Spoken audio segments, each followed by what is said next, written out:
नमस्कार दोस्तों। किसी ने अपनी जमीन को गिरवी रखा, किसी ने अपना घर बेच दिया, किसी ने सांसों को कर्ज पर रखा और किसी ने खुद को किस्मत के हाथों बेचा। मेरे भाइयों दोस्तों, दर्द की ये दास्तां हर उस हिंदुस्तानी के चेहरे पर चश्पा है जो अमेरिका से बेइज्जत करके वापस भेजे गए हैं। 3D जैसा मोदी जी कहते हैं। 3D यानी डॉलर, डंकी और डिपोर्ट के त्रिकोण में उलझी इनकी कहानी बेरोजगारी और भुखमरी से जूझ रहे उस हिंदुस्तान की कहानी है, केवल पंजाब हरियाणा की नहीं, जिसके युवाओं के हाथ में हुनर है, आंखों में अरमान है, दिल में कुछ कर दिखाने का जज्बा है, लेकिन हकीकत की तपती चट्टान पर सब कुछ सया हो रहा है। हरियाणा के जिस कैथल में मेरा घर द्वार है, जो कुरु भूमि है, उसी कैथल का है एक नौजवान साहिल। उम्र बस 19 साल। परिवार की परेशानी देखकर 7 महीने पहले अमेरिका के लिए निकला था। डंकी रूट से 6 महीने तक फंसा रहा। पनामा के जंगलों में मरते मरते बचा। जान हथेली पर रखकर किसी तरह अमेरिका पहुंचा तो यहां पुलिस ने गिरफ्तार कर लिया। वहां की सेना की कैद में अमानवीय अत्याचार सहा और उसके बाद हथकड़ी और बेड़ी में हिंदुस्तान तक वापसी का सफर। अंदाजा लगाइए, अगर ये आपका बेटा या बेटी होते तो आप पर क्या गुजरती, आपका भाई या बहन होते तो आप पर क्या गुजरती। बाकी नौजवानों की भी कमोवेश यही कहानी है। वो जींद से हों, कैथल से हों, कुरुक्षेत्र से हों, करनाल से हों, अंबाला से हों, पंजाब से हों, यूपी से हों, राजस्थान से हों या कहीं और से, डॉलर में कमाई की उम्मीद लेकर सब जान जोखिम में डालकर डंकी रूट से अमेरिका पहुंचे थे।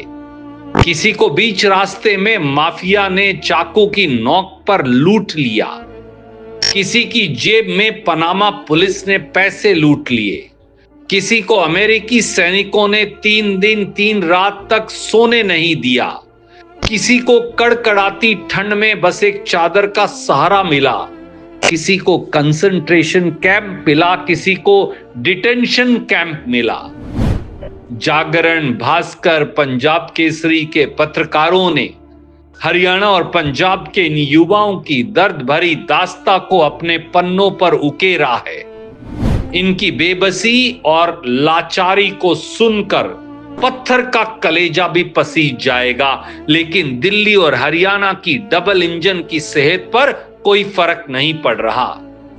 विदेश मंत्री बड़ी बेशर्मी से ट्रंप सरकार के इस कायराना हरकत के साथ खड़े हैं। मोदी जी अगले हफ्ते फिर से ट्रंप के गले पड़ने की तैयारी कर रहे हैं और हरियाणा के मुख्यमंत्री श्रीमान नायब सैनी हेलीकॉप्टर से उतरे, बड़ी बड़ी लग्जरी कारों से उतरे तो हरियाणा की वास्तविकता जाने।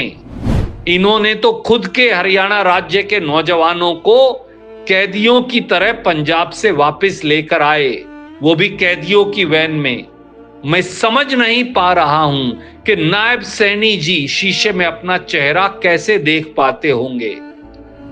क्या शर्म हया नाम की कोई चीज बची है श्रीमान नायब सैनी के पास? दोस्तों, इस पूरे मुआवले की सबसे बड़ी सच्चाई ये भी है कि डबल इंजन की भाजपा सरकार ने हरियाणा के नौजवानों को दोहरे जख्म दिए हैं। पहले प्रदेश में अपमान और जलालत, अब अपने वतन में शर्मिंदगी का सामना। सरकार और उसके अंधभक्त उनको अलग नजरों से देख रहे हैं, पर सच्चाई कुछ और है। जबकि जरूरत इस बात की है कि आज हम अपने नौजवानों के साथ मजबूती से खड़े हो जाएं, उनके चकनाचूर हो रहे आत्म सम्मान की रक्षा करें। और सबसे जरूरी बात यह भी है कि ये सरकार देश में रोजगार पैदा करे, बेकारी और बेरोजगारी के माहौल को दूर करे, ताकि फिर किसी कैथल के साहिल फिर किसी रॉबिन को इस तरह अपमानित होने के लिए डॉलर की कमाई की चाह में डंकी रूट से बाहर नहीं जाना पड़े। यही राजधर्म की असली कसौटी होगी। नमस्कार, राम राम, जय हिंद।